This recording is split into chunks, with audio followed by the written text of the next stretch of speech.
Hello beautiful soul! Welcome back to my channel and this is your May Ame from Japan, Kabayan, Libra, this reading is for you. Maraming salamat muna sa aking subscriber, new subscriber, cross-watcher at sa mga bagong pasok dyan. Welcome kayo sa bahay ni Ate Aimee. Maraming salamat na sa mga nakakataba ng po sa inyong mga comments dahil halos lahat kayo is resonate. Skip comment lang mga kabayan, ang iyong energy is naiiwan dyan. Pati pangalan nyo binabasa ko, makuha ko lang iyong energy. At syempre maraming salamat din sa mga nagpa-personal reading. Kung gusto ng personal reading, nasa baba po ng video na to, how to contact me. This is a general reading, libro, kahanin mo lang sa'yo, itapon na hindi naman para sa'yo. Maaring ito is a vice versa, maaring energy mo, energy ng person mo, energy na malapit sa puso mo. Maaring mangyayari o mangyayari pala.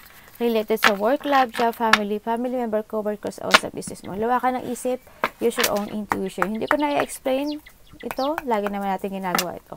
Tao na nakakonay kay Libra. Maraming salamat pala sa mga nagbigay ng donation. Arigato. Ano ang nararamdaman mo kay Libra? Tao na nakakonay kay Libra. Ano ang nararamdaman mo kay Libra?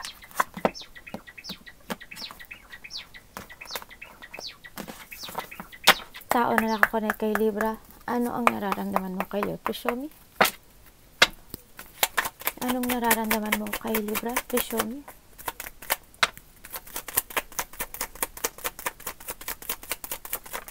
Oh. Nararamdaman niya sa'yo, of course, hindi ka masaya.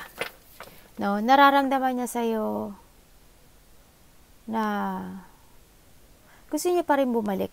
Gusto niya itry na kahit isa pang pagkakataon. Hindi siya, takot siyang magbago, takot siyang mag-move on, ang nakita ko sa kanya. Hindi siya na-stagnant siya, hindi pa siya makapag-decision sa ngayon. Gusto niya pang itry na kahit isa pang pagkakataon. Pero ang hindi ko alam, bakit parang gusto niyang pikein yung ano ba to? Hindi siya, wala yung feelings or wala yung saya. No? Yun nakita ko. Pero tingnan pa rin natin why. What is your intention? Tao na nakonect kay Libra. Ano yung intention mo kay Libra?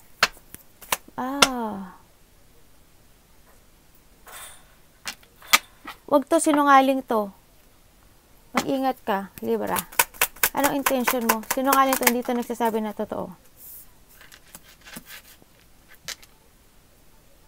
Intention niya sa'yo is, hindi niya alam kung kakausapin ka niya o hindi. Kasi they feel, or vice versa to, ni-block mo siya, ganyan. Hindi niya alam. Hindi pa siya makapag-crossroad sa ngayon. Hindi pa siya makapag-desisyon sa ngayon. Yun ang intention niya. I don't know daw. Hindi pa, not decision. Tingnan natin. What is your behavior? Tao na nakakonect kay Libra. What is your behavior toward Libra? Siguro nilak mo to.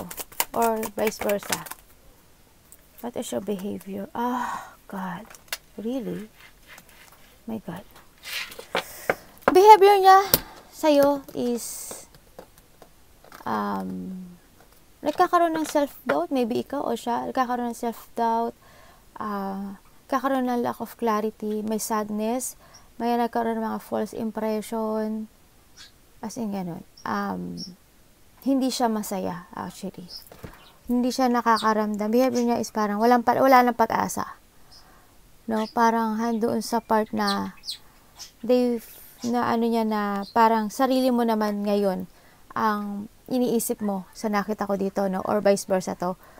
Kasi naging makasarili siya doon na siguro nangutang ba to sa'yo? Parang na-scam ka nito, no? Kasi nakita ko na-scam ka. No? Kaya ngayon parang inaano mo na sarili mo naman. Behavior niya sa'yo kasi it's a scam. Behavior niya sa'yo is lokohin ka niya. Lalo na sa pera. Manghihiram siya sa'yo ng pera. Hindi siya, sasabihin niya, hirap pero scam yun. O kaya yung panghingi ng tulong na puro ikaw lang ang bigay ng bigay. Yan o.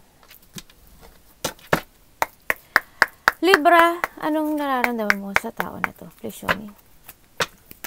Baka sarili to. Anong nararamdaman mo sa tao na to? Talaga? Nararamdaman mo sa tao na to? Na may iba, na may pinagpipilian siya? That we see, ano? What is the hidden o ang hindi mo alam sa connection ito, Libra? What is the hidden o ang hindi mo alam sa connection ito?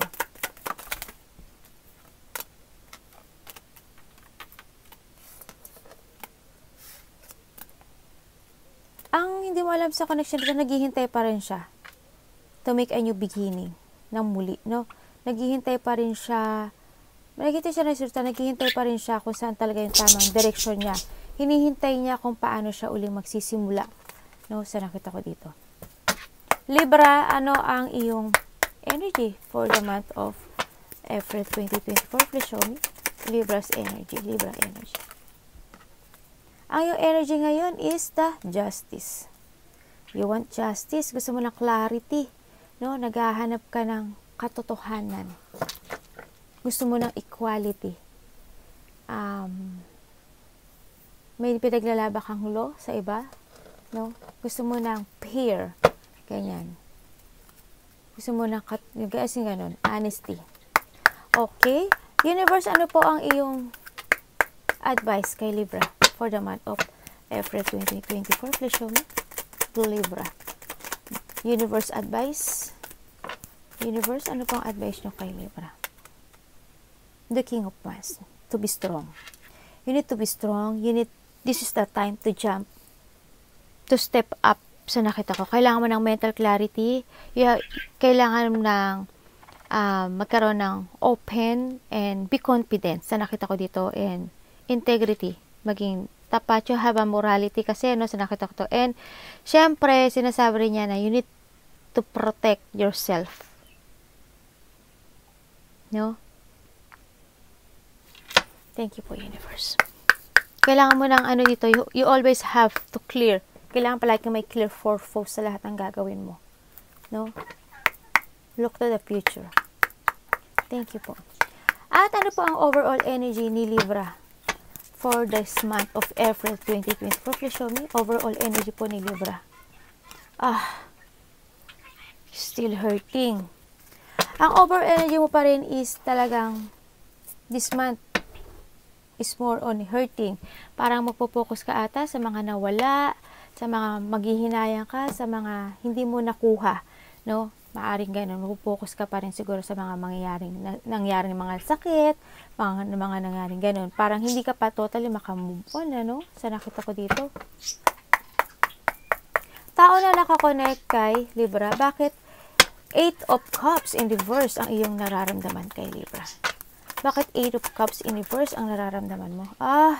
Lufting mo, ang sama ng ugali, di ba? Ginagawa ka niya pera.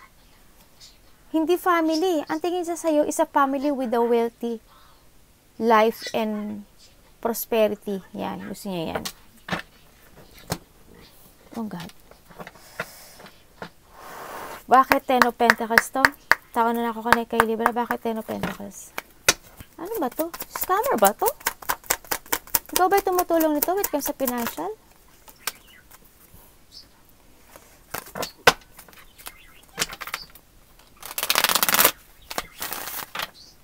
Bakit 10 of Pentacles to? Sakim to. Hindi ka nag-iisa sa kanya.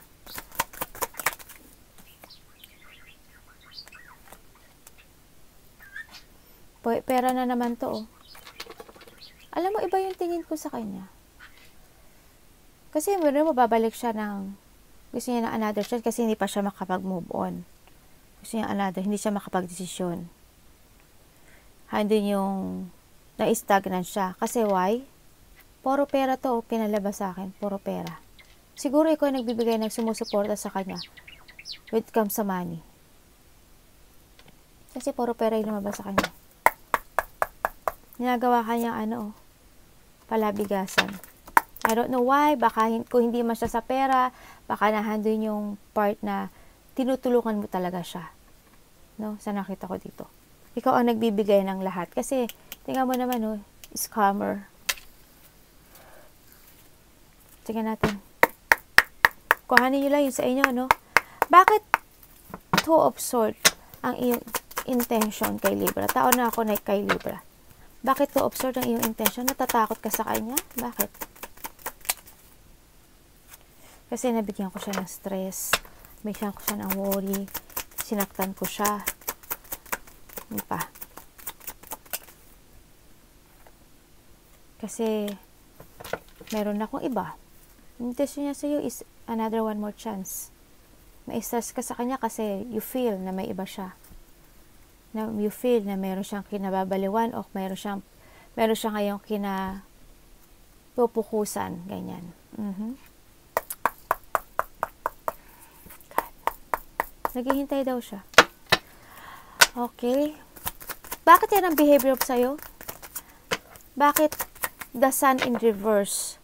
Tao na nakakonect kay Libra. Bakit the sun in reverse siya ka? 6 of Pentacles in reverse. Ang iyong behavior toward Libra. Ano yun ito ha? Baka vice versa to ha? Bakit?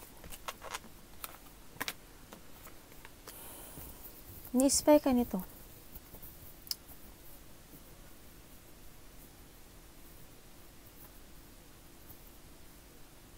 Okay. Behavior niya sa'yo is to spy you or ikaw din ang nag-i-spy din sa kanya.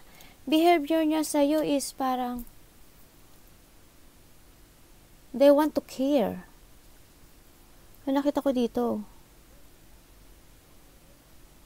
Parang pinag-aaralan ka niya. Tingnan ko nga. O ikaw ang pinag-aaralan mo siya. Yung mga galaw mo. Kaya ito, alam niya yung kilos mo eh. No, baka scammer nga to, di ba? Bakit? Page of Swords. Alam niya yung galaw mo. Alam niya na mabait ka.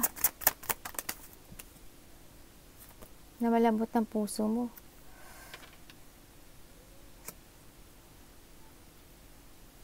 Ibig sabihin, iba dito nakilala nyo to sa internet? Siguro iba dito sa ano nyo lang nakilala to. Internet. Kaya tuloy kayo na-i-scam.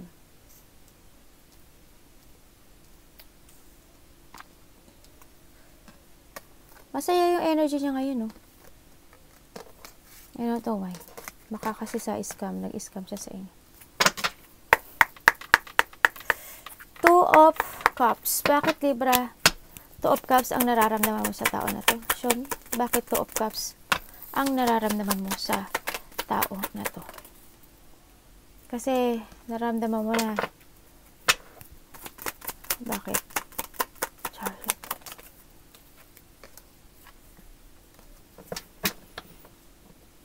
Nararamdaman mo sa tao na to na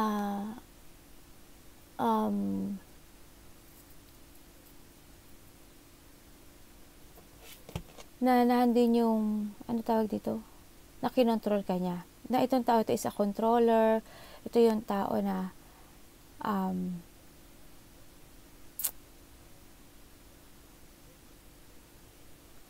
nalilito kung sino yung pipiliin, kaliwa o kanan, ganyan nakita ko. Ito yung tao na nararamdaman mo sa kanya. Ito yung tao na gusto niya lang siya yung pinagbibigyan. Tingnan ko nga, bakit 6 of Pentacles to? Bakit 6 of Pentacles siya? Libra.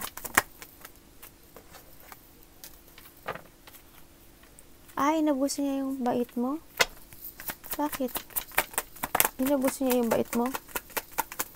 Abusado to kasi controller to. Okay, and you want to move on na rin, ano? Sa nakita ko dito. Or you need to move on. Andun yung lukot na nakita ko sa'yo, no? Gusto mo na rin ng pagbabago, no? Nararamdaman mo na rin na gusto mo na rin magbago, ganyan. You need to heal. Bakit the Fool at the 7 of Pentacles ang the hidden o ang hindi mo alam sa connection ito? Bakit? Ay.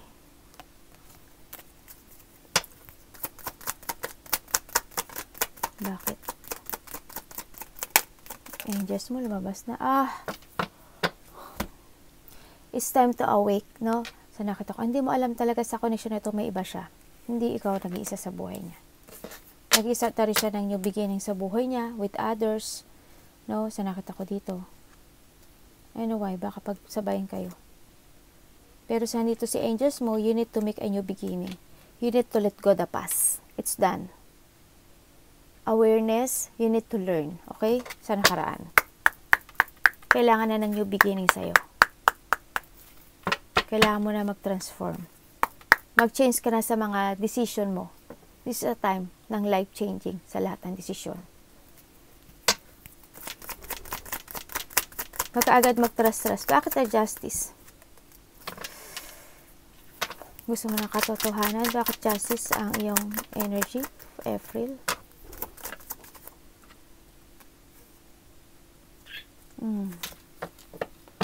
Ibig sabihin, ang daming nawala sa'yo. Hindi lang pera, sakit ang naidulot nito sa'yo, no? You want clarity.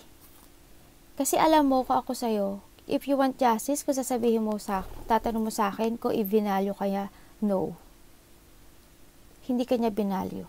Kasi bumaliktad si Ace of Pentacles.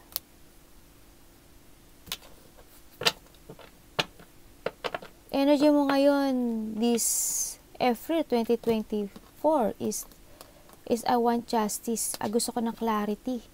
Kung talagang binalyo niya ba ako. Ganyan. Kasi sinayad ka niya, no? Isa clarity. Hindi kanya binalyo. Wala kang halaga sa kanya. Kasi feeling ko ang daming nawalang pera sa'yo. Or pasensya man yan. Or pagmamahal. Nasayang lahat ng pagmamahal mo. Kasi ikaw, nakita ko vinalyo mo tong tao na to. No? Again, the justice. Pangalawa na to. Grabe yung hustisya. Siguro ang laki ng kasalanan nito sa'yo, no? Kasi justice is double. Okay? Universe, bakit po King of Wands ang iyong advice kay Libra? Please show me. Bakit po King of Wands ang advice mo kay Libra this April? Bakit po King of Wands? Please show me.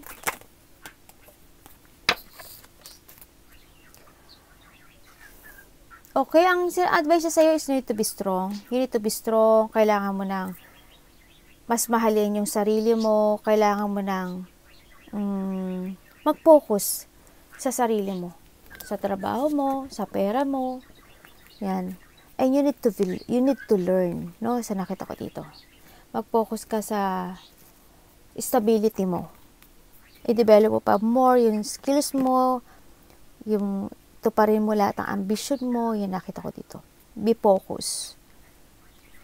Make a new skills sa nakikita ko dito. No? Bakit po 8 of Pentacles? Please show me. Check to your fashion.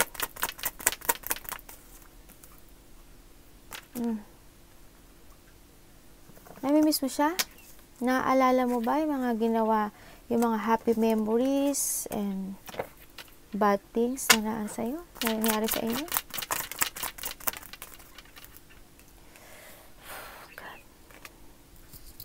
Na burnout ka. Gusto mo nang masolusyonan itong na-drain ka actually, no? Dito sa sitwasyon na to. And sinasabi naman sa'yo, the advice is you need to quick. Huwag ka nang lumaban, no? Kasi nadidrain ka lang. Alam mo na naman din yung katotohanan, no? Kailangan mo na lang din tanggapin kung ikaw man is tatalo. Kasi may ibibigay naman sa'yo si universe na mas maganda, no? Sa nakita ko to, you need to quit. Need na ng harmony dito. Yun. Alalahanin mo yung mga good things. Huwag ka mag-focus sa mga nakaraan na mga bad ang nakita ko dito. And be focused to yourself. No? Be strong sa nakita ko dito. Ituloy-tuloy mo pa rin yung pagiging caring mo, pagiging supportive mo sa mga tao na mahalaga sa'yo. Sa mga tao na nagbibigay ng importante na nakikita nila yung worth mo. No? Doon ka mag-focus. Huwag sa mga tao na hindi nila nakikita yung halaga mo. I-focus mo, huwag ka magsayang ng oras sa mga sitwasyon na hindi naman nakikita yung hindi nila kayang ibigay no ibinibigay mong halaga sa kanila. Mas marami pa mga tao dyan na may mas mahalaga na bigyan mo ng pagtuunan ng pansin kaysa sa mga tao na hindi naman nila nakikita yung generosity mo, yung, no, nakita ko dito. Focus. Wag sa mga nawala o mga hurt, no? Bakit 3 of Swords ang iyong overall energy, Libra, this April? Bakit 3 of Swords? To show me.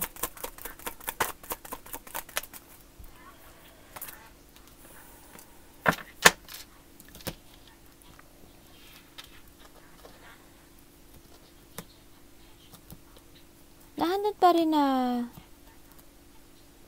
overall energy mo is still hurt kasi umasa ka na magkakaroon kayo ng ng good family.